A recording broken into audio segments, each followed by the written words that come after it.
प्रियता है दुर्वा। क्या प्रियता है? दुर्वा। कितनी दुर्वा गणेश जी को समर्पित करी जाती है? मात्र 5। कितनी? आज के जमाने में लोग गट्ठा बनाकर चढ़ा दें, वो अपनी जगह पर है। 5 दुर्वा पंचम इंद्रियों को वश में करने के लिए और भगवान के 5 जो स्वरूप हैं उनको अपने भीतर उतारने के लिए पंच। और दुर्वा में भी 3 गांठ। जब दुर्वा समर्पित करी जाती है तो उसमें नीचे दुर्वा की डंडी पर गांठ रहती है। 3 छोटी छोटी गांठें होना चाहिए। कितनी गांठ? जो भगवान को समर्पित करी जाए। जिसके घर में संपदा की कमी पड़ती हो, बीमारियां ज्यादा फैल रही हो, बहुत कष्ट हो महाराज, बहुत ज्यादा दुखी हो महाराज, कोई काम नहीं बन रहा, बहुत तकलीफ में हो, तो शमी पत्र, शमी की पत्ती, जहां गणेश जी का स्थान है वहां पर 5 शमी पत्र 5 समर्पित करें और शंकर जी के ऊपर 3 शमी पत्र समर्पित करें। बहुत ध्यान देना, 5 शमी पत्र जहां गणेश जी का स्थान है शिवलिंग में वहां समर्पित करें, 3 शमी पत्र शिवलिंग के ऊपर समर्पित करें।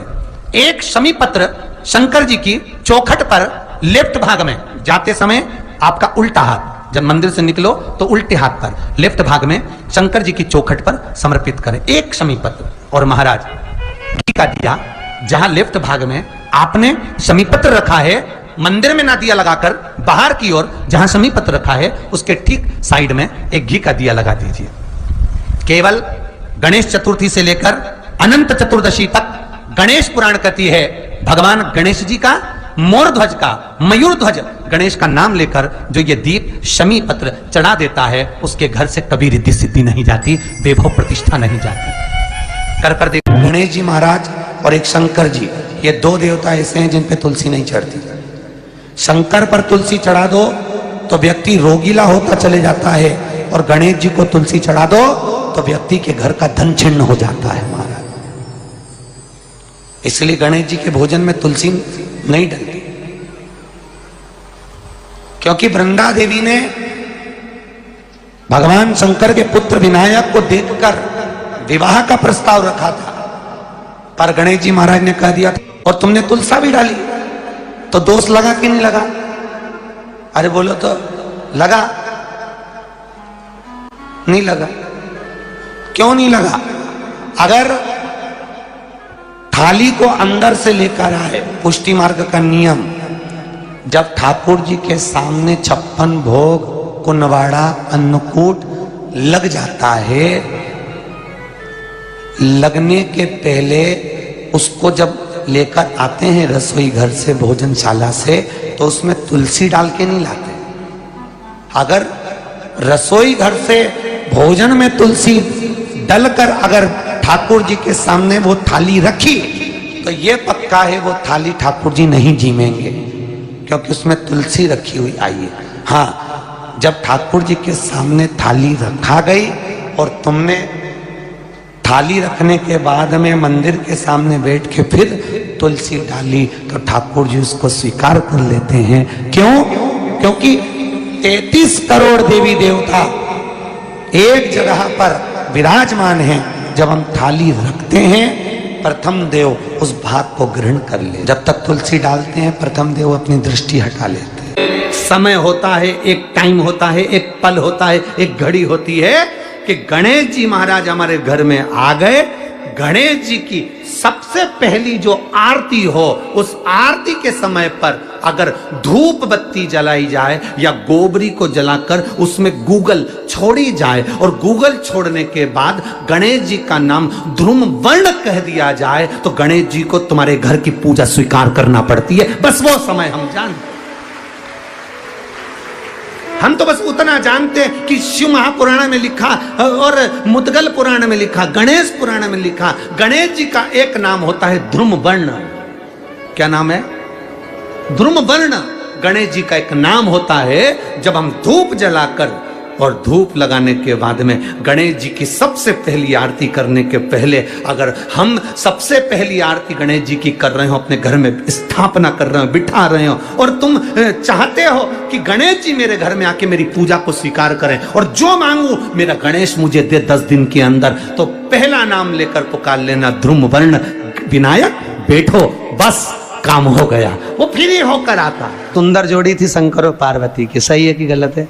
कभी नहीं झगड़ते थे। इसलिए पृथ्वी पर ना तो लक्ष्मी जी के व्रत हैं, ना ब्रह्माणी के व्रत हैं, ना इंद्राणी के व्रत हैं। अगर पूरी पृथ्वी पर सबसे ज्यादा व्रत किसके हैं? माता पार्वती। तीज का व्रत किसका? पार्वती का। चतुर्थी का व्रत किसका?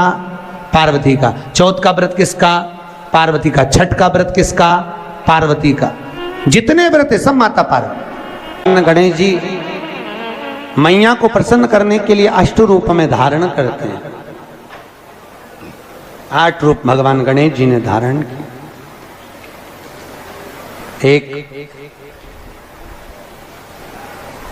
मयूरेश्वर गणेश, दूसरा सिद्धि विनायक, तीसरा बल्लालेश्वर, फिर वरद विनायक, फिर चिंतामणि, फिर गिरजात्मज, फिर भगवान गणेश विघ्नेश्वर अष्ट विनायक, फिर महागणपति।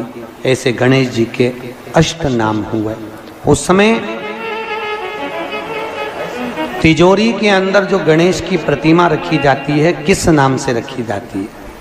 तो तिजोरी में हम जो गणेश की प्रतिमा रखते हैं वो वरद विनायक के नाम से रखते हैं। कौन सा गणेश? वरद। वरद विनायक के नाम से तिजोरी में गणेश रखते हैं। और वरद विनायक के नाम से गणेश जी तिजोरी में रखाते हैं। आपको कथा में कहा था, घर में सीधी सूंड का गणेश और व्यापार व्यवसाय ऑफिस में उल्टी सूंड का गणेश होना चाहिए। वरद विनायक को तिजोरी में। जब मकान का गृह प्रवेश होता है तो गणेश जी की पूजन जो दरवाजे पर करी जाती है उसे सिद्धि विनायक गणेश कहते हैं। कौन सा गणेश? सिद्धि विनायक। जब हम घर में शुभ कार्य हो, बंदर बाल लगाएं, कोई दरवाजे पर शुभ लाभ लगाएं या स्वस्तिक बनाएं या माताएं दरवाजे पर रंगोली डाले तो उसी समय पर सिद्धि विनायक के नाम से रंगोली डालना चाहिए। तो घर में लक्ष्मी बढ़ती है, सिद्धता बढ़ती है। याद रखिए, कभी भी गणेश जी को, मिट्टी के गणेश जी लाते हो भादो महीने में, तो विसर्जन करो तो विसर्जन के समय पर 2 बिंदी, एक कंकु की एक हल्दी की, दीवार पर जरूर लगा देना चाहिए। क्यों? क्योंकि गणेश जी हमारे यहाँ आते हैं तो रिद्धि सिद्धि के साथ आते हैं, पर जब गणेश जी जाते हैं अगर हम बिंदी नहीं लगाते हैं तो गणेश जी अपनी रिद्धि सिद्धि को साथ में लेकर चले जाते हैं। पति के साथ पत्नी वापिस चली जाती है। जब हम बिंदी लगाते हैं तो उसका मतलब होता है कि हमारे घर की बहू हमारे घर में रहे, बेटा भले भ्रमण के लिए जाए। तो गणेश जी जाते हैं, रिद्धि सिद्धि घर में रह जाती है। इसलिए रिद्धि सिद्धि को घर में रखने के लिए 2 बिंदी लगाना चाहिए, एक कुंकू की एक हल्दी। रिद्धि सिद्धि। गणेश जी की प्रियता है दुर्वा। क्या प्रियता है? दुर्वा। कितनी दुर्वा गणेश जी को समर्पित करी जाती है? मात्र 5। कितनी? आज के जमाने में लोग गट्ठा बनाकर चढ़ा दें, वो अपनी जगह पर 5 दुर्वा पंचम इंद्रियों को वश में करने के लिए और भगवान के 5 जो स्वरूप हैं उनको अपने भीतर उतारने के लिए 5 दुर्वा। और दुर्वा में भी 3 गांठ। जब दुर्वा समर्पित करी जाती है तो उसमें नीचे दुर्वा की डंडी पर गांठ रहती है, 3 छोटी छोटी गांठें होना चाहिए। चतुर्थी का जो व्रत करने वाली होती हैं, जो चतुर्थी का पूजन करने वाली होती हैं, उनके भीतर का एक भाव होता है कि जैसे ही शाम का समय आए चंद्रदेव का पूजन करें। चंद्र जब प्रकट हो जाए, कलश भर लिया, उसके नीचे आखा दाना रख दिया, चावल गेहूं जो भी आप रखते हो पूजन के लिए, ऊपर पात्र आदि रख दिया, जलाशय, फिर अपन ने घी का दिया लगाकर पूजन भी कर ली। तो जो चतुर्थी का पूजन करने वाली होती है, जो चतुर्थी का नियम व्रत धारण करने वाली होती हैं, बड़ी बड़ी चतुर्थियां करती हैं या उसका नियम धारण करती हैं, तो चतुर्थी का जो पूजन करती है वो किस चीज के लिए होता है? केवल संतान, पुत्र, परिवार, हमारा कुटुंब, हम जिस कुल में हैं, हमारा कुल वैभव की ओर बढ़े, संपदा की ओर बढ़े और उसकी आयु बढ़े, उसकी आयु बढ़े, वैभव बढ़े। बहुत ध्यान दीजिएगा महाराज। चतुर्थी की पूजन में जो आप आखा दाना रखते हो, गेहूं वगैरह कुछ भी जो रखते हो, उसकी बड़ी महत्वता होती है महाराज। यहां तक कहा गया है, चतुर्थी की कथा तो आप लोग पढ़ते होंगे, जो लोग पढ़ते हैं उनको मालूम होगा। चतुर्थी की कथा में लिखा है चौथ माता के व्रत में वर्णन किया गया है कि वो आखा दाना जो रखा जाता है, मान लो कोई जरूरी काम होता है तभी आखा दाना को रखा जाता है, संभाल के रखते हैं कि हम इस काम के लिए जा रहे हैं और हमारा ये कार्य सफल होना चाहिए। तो जिसने चतुर्थी का व्रत करा है, जिसने चंद्रदेव का पूजन करा, चतुर्थी का व्रत करा, वो गणेश जी से विनती करके वहां से 2-4 आखा दाना उठा ले और जो व्यक्ति का काम अटक रहा है अपने ही घर का, पर दूसरे कुल को नहीं देना, अपने ही कुल के अंतर्गत जो काम अटक रहा है उसकी जेब में, उसके पल्लू में उस चीज को रख दिया जाए।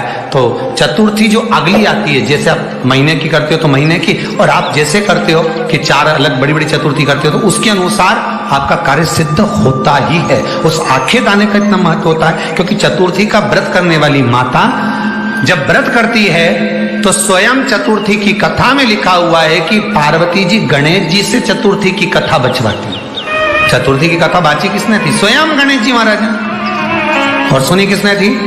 माता पार्वती। बाचने वाले गणेश जी थे, सुनने वाली माता पार्वती थी। तो चतुर्थी की कथा जब होती है तो उसको स्वयं गणेश जी बाच रहे हैं। तो व्रत कौन सुन रही है? माता पार्वती। और आपने जो आखा दाना लिया वो गणेश जी के भाव से लिया, गणेश जी से निवेदन करके, विनय करके, प्रार्थना कर उसको प्राप्त किया। जितने आस्था चैनल पर कथा सुन रहे हो, जितने फेसबुक और यूट्यूब पर सुन रहे हो, और जितने इस छत्तीसगढ़ की पावन धरा पर बैठकर सुन रहे हो, बहुत सावधानी से सुनना। एक छोटा सा कपूर का टुकड़ा जब आरती में जलाया जाता है तो ये कपूर क्यों जलाते हैं? इस कपूर का महत्व क्या है? इस कपूर का कारण क्या है? ये कपूर है कौन जिसको हम आरती में जला? क्या जरूरत इस कपूर को आरती में जलाने की? क्या जरूरत इसको यज्ञशाला में जलाने की? क्या जरूरत है इस कपूर को पूजन में जलाने की? स्वयं गुरु बाबा कहते हैं यदि कोई आरती में, पूजन में, घर में एक कपूर का टुकड़ा आरती के बाद में जब समर्पित करेगा तो उसको अश्वमेध यज्ञ का पुण्य प्राप्त हो जाएगा। अश्वमेध यज्ञ के पुण्य को पाने के लिए कपूर का टुकड़ा आज भी आरती में जलाया जाएगा। एक कपूर का टुकड़ा सुख का, इसीलिए हमारे यहाँ शास्त्र कहता है महाराज, जब आपको घर में अगर ऐसा लगने लगे कि 15 दिन से बहुत बेचैनी है, बहुत दुख तकलीफ लग रही है, कोई ना कोई बीमार पड़ रहा है, कुछ ना कुछ तकलीफें लग रही है, तो एक पीपल का पत्ता ले लो, उसके ऊपर एक कपूर का टुकड़ा ले लो, सारे घर में घुमाकर उसको दरवाजे के बीच मध्य में जलाकर रख दीजिए। थोड़ी सी जला 20 से 25 मिनट के अंदर मकान में एनर्जी वापिस आ जाएगी, उस भवन में एनर्जी वापिस प्राप्त हो जाएगी। 20 से 25 मिनट के अंदर एनर्जी वापिस। लग रहा है कि यहाँ नेगेटिव है तो उसको पॉजिटिव बनाया जा सकता है। रात को 12 बजे शंकर जी के मंदिर में शिवलिंग पर चढ़ी हुई बेलपत्री को उठाकर शंकर मंदिर का शिखर देखकर चबा चबा कर खा लीजिए।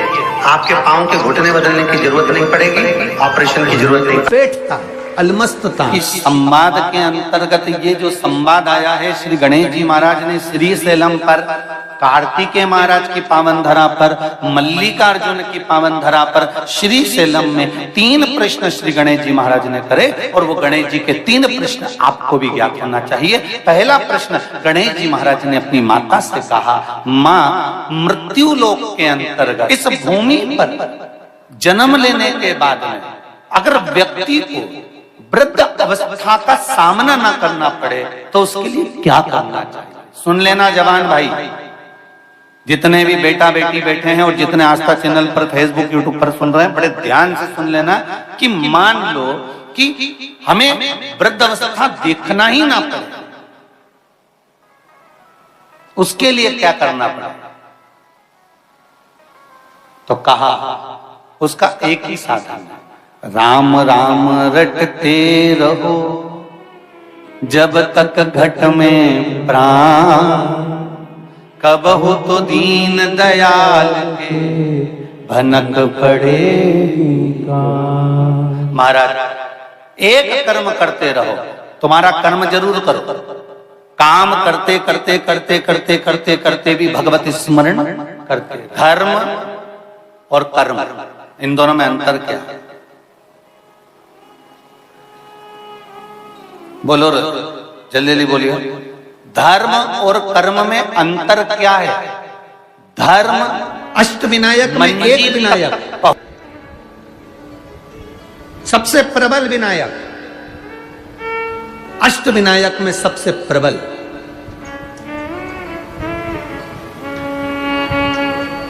जहां के वृक्ष भी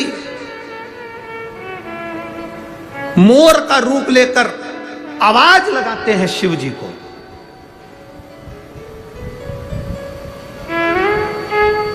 जहां की नदी